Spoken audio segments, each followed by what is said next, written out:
Good morning all of you. पिछले video में हम लोगों ने पीएन संधि पढ़ी थी और पीएन संधि में धारा का प्रवाह कैसे होता है। तो पीएन संधि में धारा का हमने बताया कि पीएन संधि में धारा का प्रवाह दो अवस्थाओं में होता है। पहली अवस्था को अग्र अभिन्नत अवस्था कहते हैं और दूसरे को क्या कहेंगे, उत्क्रम अभिन्नत अवस्था कहते हैं। तो इन दोनों अवस्थाओं में कल हमने अग्र अभिन्नत अवस्था में धारा का प्रवाह कैसे होता है ये जाने हैं। आज हम उसी का दूसरा पॉइंट लेकर आए हैं, क्या है, पीएन संधि की उत्क्रम अभिन्नत अवस्था क्या होती है। अब इसके विषय में जानते हैं। देखिए ये पी क्षेत्र है, ये एन क्षेत्र है, यानी दोनों को पी टाइप अर्धचालक एन टाइप अर्धचालक दोनों को विशेष विधि द्वारा जब जोड़ दिया जाता है तो ये जहाँ पर जोड़ा जाता है वो क्या कहलाती है, संधि कहलाती है। अब इसमें क्या है, यदि पी क्षेत्र के चित्र में देखिएगा ध्यान से, चित्रांकन जब पी टाइप अर्धचालक को बैटरी के दृढ़ सिरे से तथा एन टाइप अर्धचालक को बैटरी के धन सिरे से जोड़ दिया जाता है तो यह संयोजन पीएन संधि की उत्क्रम अभिन्नत अवस्था कहलाती है। और इस अवस्था में बाह्य वैद्युत क्षेत्र E तथा आंतरिक वैद्युत क्षेत्र EI की अनुदिश होता है, जिससे पोटेंशियल, देखिए पोटेंशियल बैरियर का मान यानी विभव प्रचीर का मान बढ़ जाता है, अर्थात पी क्षेत्र के प्रोटॉन तथा एन क्षेत्र के इलेक्ट्रॉन संधि से दूर जाने लगते हैं। अतः बहुसंख्यक वाहकों के कारण इसमें कोई धारा प्रवाहित नहीं होती। फिर से दोबारा सुने, पीएन संधि की उत्क्रम का अभिन्नत अवस्था, यानी देखिए चित्रानुसार जब देखिए पी टाइप अर्धचालक का संबंध बैटरी के ऋण सिरे से तथा एन टाइप अर्धचालक का संबंध बैटरी के धन सिरे से किया जाता है तो यह संयोजन पीएन संधि की उत्क्रम अभिन्नत अवस्था कहलाती है। इस अवस्था में बाह्य वैद्युत क्षेत्र E तथा आंतरिक वैद्युत क्षेत्र EI एक ही दिशा में होती हैं, ठीक है। और एक ही दिशा में होने के कारण देखिए क्या है, इसका पोटेंशियल बैरियर यानी विभव प्रचीर का मान बढ़ जाता है, अर्थात पी क्षेत्र के प्रोटॉन और एन क्षेत्र के इलेक्ट्रॉन इस संधि से दूर जाने लगते हैं। अतः बहुसंख्यक वाहकों के कारण इस परिपथ में कोई धारा नहीं रहती। अब इसके आते हैं पीएन संधि का दिष्टकारी के रूप में प्रयोग। पीएन संधि का दिष्टकारी के रूप में, पीएन संधि का दिष्टकारी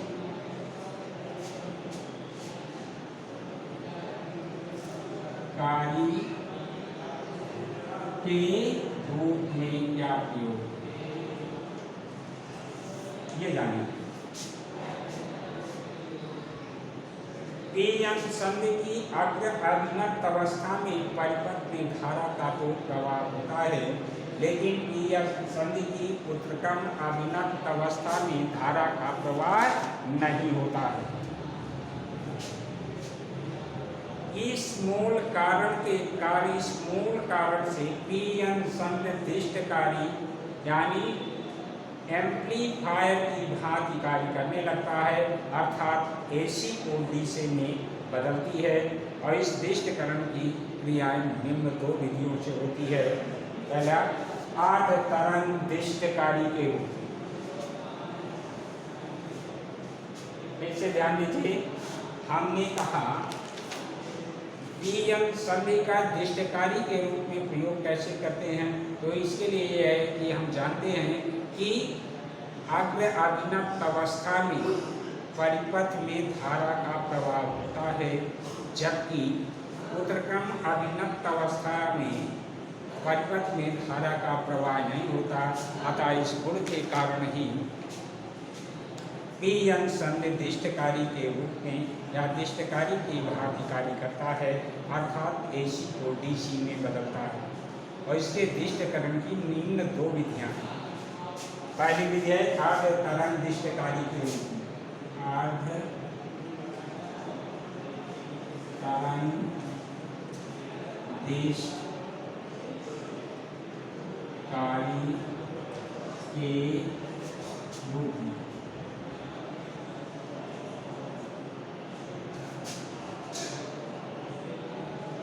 इसमें देखें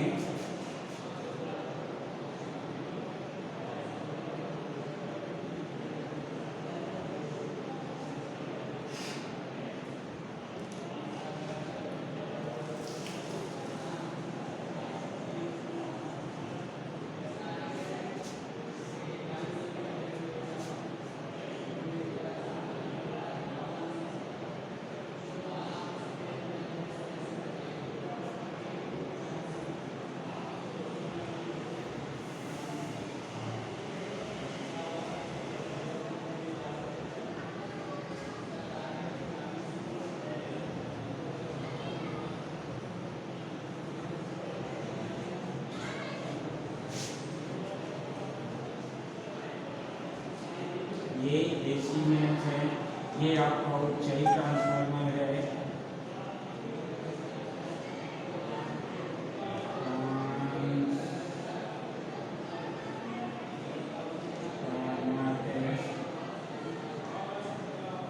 ये पीएम संधि है, ये सिरा आपका ए है और ये सिरा बी है, ये एसी में है। ध्यान दीजिएगा। और यहाँ से लोड प्रतिरोध है, लोड प्रतिरोध, और यहाँ से हमें डीसी मिलती है। ध्यान दीजिएगा। और ये आपकी एक पीएल संधि लगी हुई है।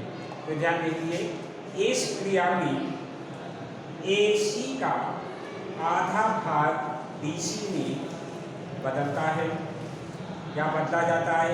इसमें केवल एक पीएल संधि लगी होती है जिसका विद्युत परिपथ दिया गया है। देखिए, ध्यान दीजिए।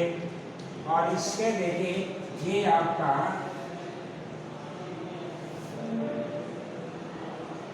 इसके लिए हम ये परिपथ बना लेंगे। देखिए ध्यान से, यहाँ से धारा चलती है ये, और देखिए ये यहाँ से ये आती है। ये आपकी आपका निवेशी वोल्टता है, निवेशी वोल्टेज है।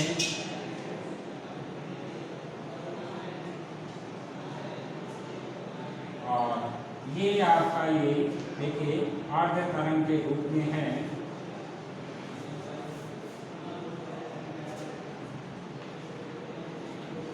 तो यहाँ पर ये देखिए आधे में चलता है, ये यहाँ तक एक खाना चलेगा कि ये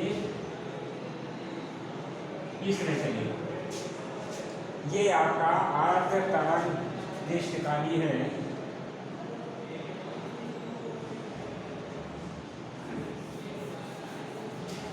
यानी आधे चक्र में ही धारा का प्रवाह होता है, अगले आधे चक्र में धारा का प्रवाह नहीं होता। इसको हम लिख सकते हैं आर वे एम्पलीफायर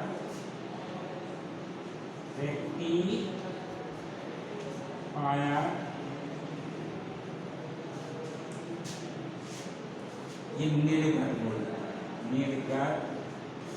बोलता है। अब देखिए चित्रानुसार,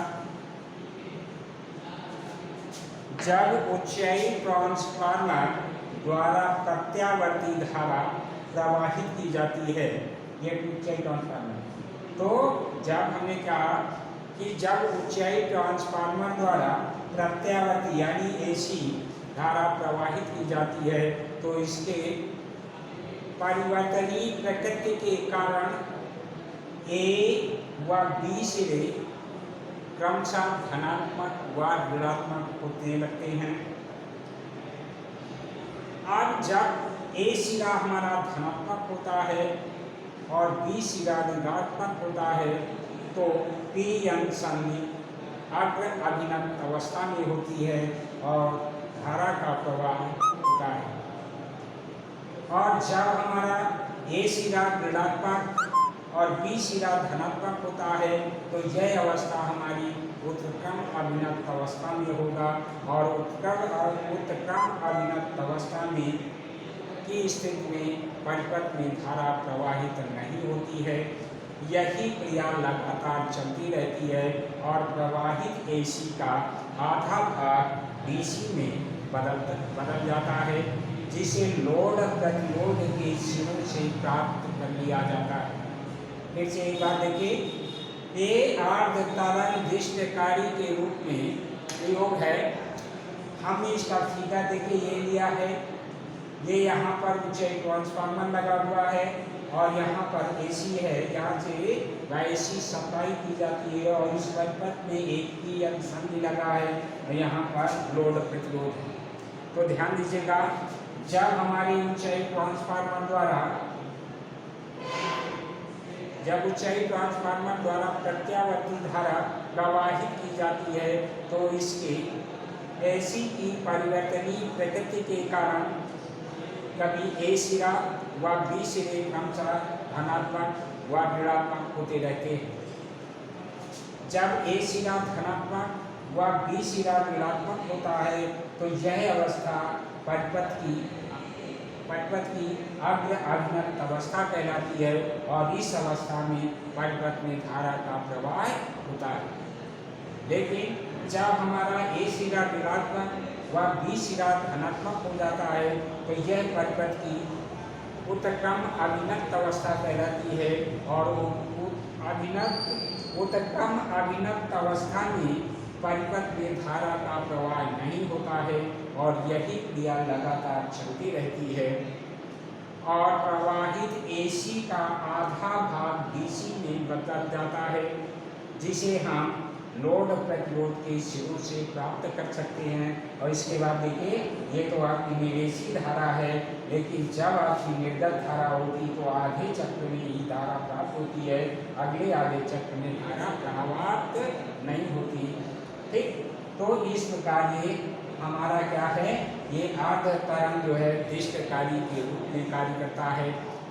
आज यहीं तक, अगले वीडियो में फिर मिलेंगे, तब तक के लिए नमस्कार।